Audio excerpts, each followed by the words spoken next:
ఇలాంటి ప్రభు యేసు నామములో అందరికీ వందనములు. దేవుని వాక్యం నుంచి కీర్తనలు 105వ అధ్యాయము 15వ వచనం. ఆయన ఎవరినైనాను వారికి హింస చేయనీయలేదు, ఆయన వారి కొరకు రాజులను గద్దించెను. ప్రియమైన వారలారా, యేసుక్రీస్తు ప్రభు రక్తంతో విమోచింపబడిన మనకు ఒక గొప్ప ఆదరణకరమైన మాట ప్రభు సెలవిస్తూ వచ్చినాడు. ఏమంటే ఇది మాట రాయబడిన మాట ఏంటంటే ఇశ్రాయేల్ గురించి రాయబడింది. ఇశ్రాయేలీలు ఎర్ర సముద్రం దాటి వచ్చినారు.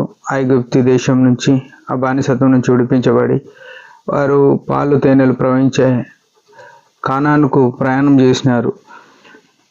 వాళ్ళు ప్రయాణం చేస్తున్నప్పుడు వారి త్రోవలో ఎన్నో దేశాలు ఉన్నాయి. దేశ రాజులు, సైన్యము ఏం చేసిందంటే వీరిని హింసించాలనుకున్నారు, వీరికి హాని చేయాలనుకున్నారు.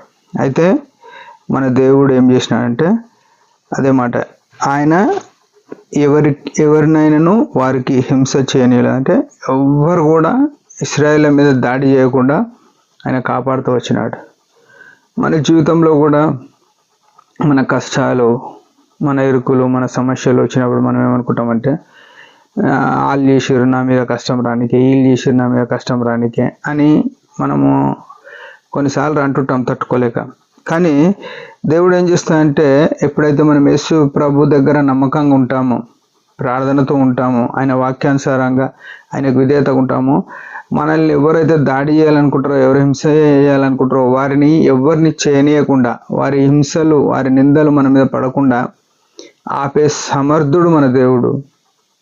ఇశ్రాయేళ్ల పక్షమనే కాదు, ఆయన నిన్న నేడు మార్పు లేని దేవుడు, ఒకటే రీతిగా ఉన్నాడు. ఈ దినం కూడా ఆయన మనల్ని ఎవ్వరిని హింస చేయకుండా ఆపుతాడు. ఒకవేళ నిజంగానే మనకు హింస, కష్టం వచ్చిందంటే దానికి ప్రధానమైన కారణం ఏంటంటే మన జీవితము దేవుని వాక్యానుసారంగా లేనప్పుడు మనం కష్టాలు వెళ్తాం. దేవుని వాక్యానికి విధేయత చూపినప్పుడు మన జీవితంలో కష్టం వస్తుంది. ఆ విషయం మనం గమనించాలి. ఆయన వారి కొరకు రాజులను గద్దించెను అంటాం. ప్రియమైన వాళ్ళారా, మనం అనుకుంటాం రాజులు డబ్బున్నోళ్ళు, హోదా ఉన్నోళ్ళతో ఎవరు మాట్లాడతారు, మా సమస్య ఎవరు తీరుస్తారు, ఆ పెద్దోళ్ళు వాళ్ళ దగ్గరికి మేము పోతామా అని అనుకుంటాం కదా. అయితే మన జీవితంలో ప్రభు దగ్గర మోకరించి ప్రార్థన చేసి కనిపెట్టి, ప్రభువా నీవు మాత్రమే మనల్ని విడిపించగలవు, నీవు మాత్రమే మాకు మేలు చేయగలవు అని మనం కనిపెట్టి చూస్తే ఆయన ఏం చేస్తాడంటే రాజులను సైత్యము ఆయన గద్దించే సామర్థ్యుడు.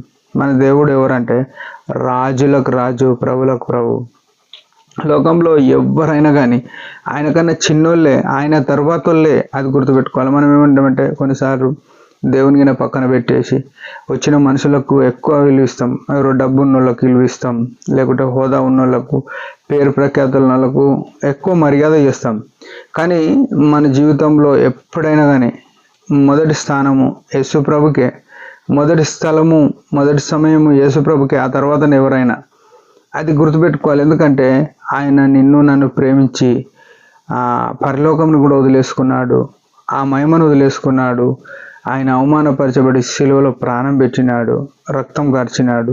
ఆ రక్తం ద్వారా మనము ఆయన సొత్తు అయినాము. కానీ ఈనాడు ఆయన సొత్తు అయిన మనము ఆయన గౌరవము, ఆయనకు మహిమ తీసుకురాకుండా అనేక సార్లు మన ఇష్టానుసారంగా జీవిస్తున్నాం.